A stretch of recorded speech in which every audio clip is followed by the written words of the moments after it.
This is WYNT Mountain News at 5:30. Good evening, I'm Steve Hensley. The nomination hearings for President Joe Biden's Supreme Court pick are underway in the Senate. Judge Ketanji Brown Jackson and senators on the Judiciary Committee gave their opening statements today. Washington News Bureau reporter Peter Zampa is speaking with senators as they prepare their questions for the nominee.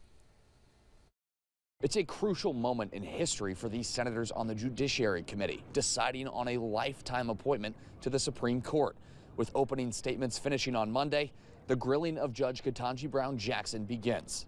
Thank you, Senator. Sworn in, Judge Jackson poised to square off with 22 senators over the next 2 days. Some of the committee members, such as Texas Republican John Cornyn, have gone through this process many times. I expect this one to be fairly conventional.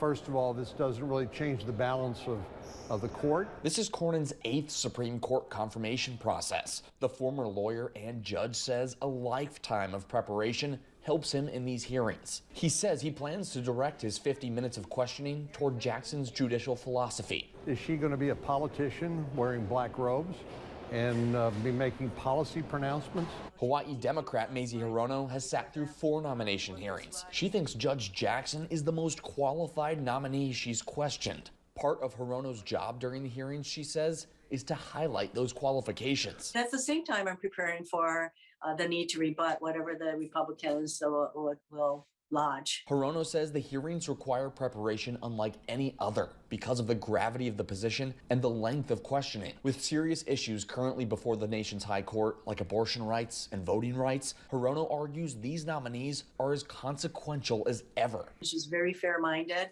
and she does not have an ideological axe to grind. Questioning from the senators will begin at 9 a.m. on Tuesday and last through the day on Wednesday. Reporting in Washington, I'm Peter Zampa. Judge Jackson currently sits on the D.C. Circuit Court of Appeals. She's also been a district judge, public defender, and served on the U.S. Sentencing Commission. In Washington today, black law students cheered Judge Jackson on. For them, her nomination is personal. It just means that I can achieve any goal that I want to achieve. Democrats hope to wrap up the confirmation process early next month.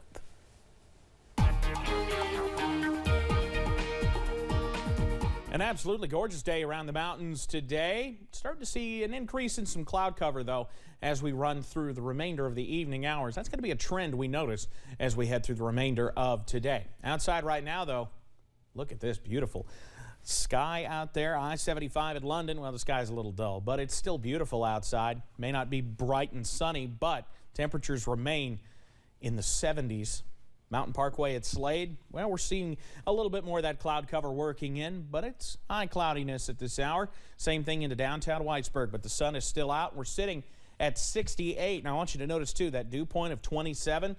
Yeah, that's pretty dry air we've got in place, and that's why we want you to be careful if you're burning outside. In fact, don't do it until after dark. A lot of those burn bans go until 6 o'clock in the evening. Satellite and radar, we continue to watch those clouds starting to work in from the south and west, so we're going to see that continue to increase as we head through the nighttime hours. All the action, though, will remain, at least tonight, off to our south and west as we continue to watch a developing storm system over the southern plains. So go ahead and keep that WYNT weather app handy. No rain tonight, but the clouds are going to increase, and we're going to be dropping into the 40s as we head into the overnight hours. I'll have the very latest on when we could see showers return to the forecast as well, coming up in just a few minutes. Steve?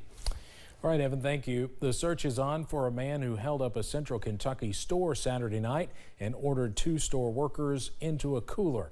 It happened at the Triangle BP Mart in Danville. Police say they believe the man left the store and headed east toward 3rd and 2nd Streets. It's believed he ran off, but it's not known if he later got in a car. No one was hurt. Despite the cameras picking up the entire event, it's not clear who the suspect is yet. A crash caused a big mass of mail to be scattered across the Watterson Expressway in Louisville today. The crash happened around 9 this morning. Postal workers were out gathering the lost mail with shovels and leaf blowers. The operation caused traffic to back up in the area. In a statement, USPS says the mail is being sent to a recycling center. Tickets for Beyond Van Gogh, the immersive experience, are now on sale in Louisville. Starting in July, 300 of the Dutch legend's most memorable pieces will be projected on the walls, ceilings, and floors of the Kentucky International Convention Center. Tickets are about $40 for adults and about $24 for kids 5 to 15. You can buy yours at vangolouisville.com. President Biden spoke with European leaders today ahead of his trip overseas later this week to deal with the crisis in Ukraine. Russia's deadly invasion is now in its 4th week and showing no signs of letting up. CBS's Skylar Henry has the latest from the White House.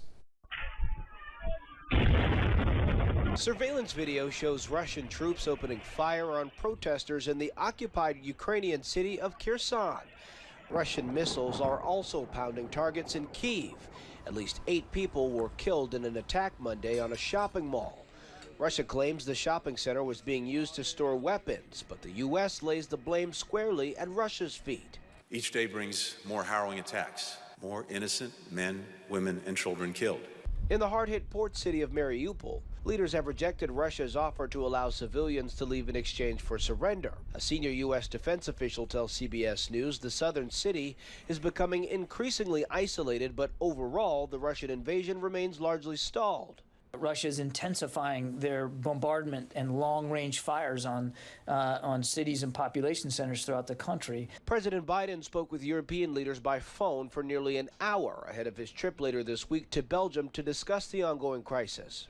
They underscored their continued support for Ukraine, including by providing security assistance to the brave Ukrainians who are defending their country from Russian aggression, and humanitarian assistance to the millions of Ukrainians who have fled the violence. Russia said Monday that President Biden's recent comments have pushed relations between the two countries to the brink of collapse. Last week, President Biden called Russian President Vladimir Putin a war criminal. The United Nations says the war has forced 10 million people from their homes, including at least 3.5 who've left Ukraine completely. Skylar Henry, CBS News, the White House. The UN says more than 900 civilians have been killed in the fighting, including 75 children. Among the victims, a 96-year-old man named Boris Romanchenko, who survived 4 Nazi concentration camps. He died Friday from shelling in Kharkiv. They range in age from just a few days old to 5 months. 21 temporarily stranded surrogate babies, orphaned now by the war raging in Ukraine. Ukraine is a global leader in surrogacy. When the war broke out, it became too dangerous for their biological parents to come get them. The Growing Families charity estimates that as many as 800 couples are awaiting their babies, including some from America. We are learning more about how COVID-19 affects pregnant women. Turns out getting the virus when a woman is pregnant raises the risk of several kinds of complications. Women who got COVID were more likely to have severe health issues like breathing problems, sepsis, blood clots, or acute respiratory distress syndrome. They also had more than double the risk of giving birth too early.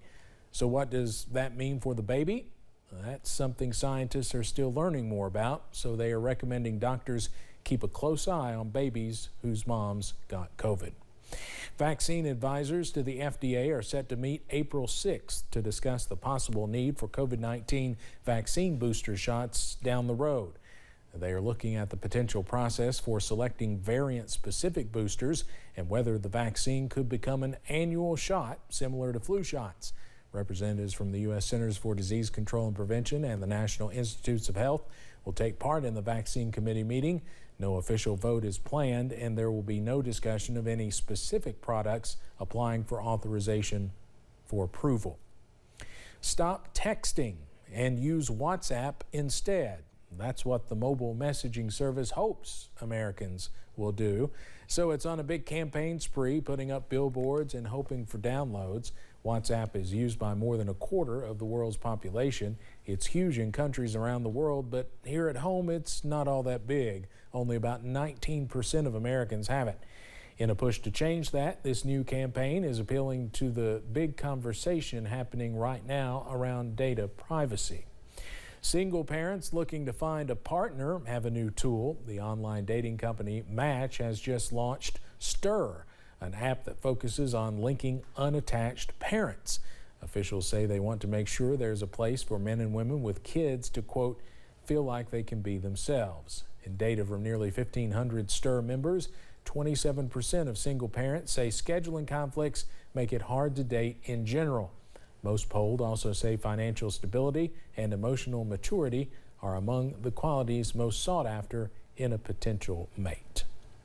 Well, after 31 years of crazy stories, DNA tests, fights, and I can't believe that just happened moments, Maury is saying goodbye. The long-running daytime talk show series hosted by Maury Povich will end production this season. The series deals with an array of hot-button topics and social issues centered on Povich's guests as well as the in-studio audience. So what's next for Maury? No word from the 83-year-old's representative. He is married to journalist Connie Chung. Coming up on Mountain News at 5:30, one of the biggest hurdles for potential homeowners, the down payment. But do you know just how much you need? We have expert tips on the options to get you into your dream home. And our test has determined that you do have showers in the forecast. I'll have the very latest on those coming up in just a bit. WYMT News app offers alerts on breaking stories as they happen.